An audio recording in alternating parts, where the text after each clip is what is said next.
Café Onze Lieve Vrouwenplein. Café de Tittenbar. Café de Tittenbar. En een schoener en koffie op het Onze Lieve Vrouwenplein kan ze niet hebben. Ze schenken alles, bier, sterk en drank. En het smaakt heerlijk.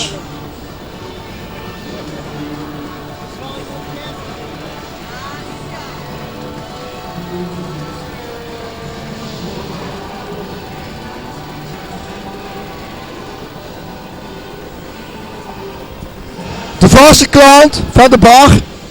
De vaste klant van de bar. Nee, ik huur eigenlijk al aan de andere kant. Maar nu even rust, hè. Ja, de beste toch de beste muzikant. Ja, och, we verspelen allebei. Ja, het kan ook gewoon spelen.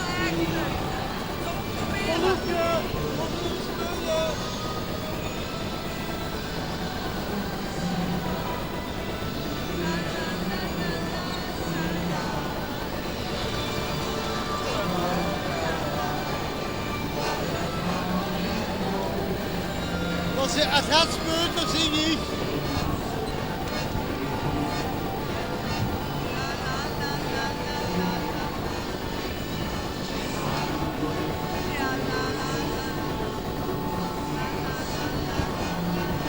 En dan kunnen we nog een keer bestellen. Bij deze goede muziek wat te spelen.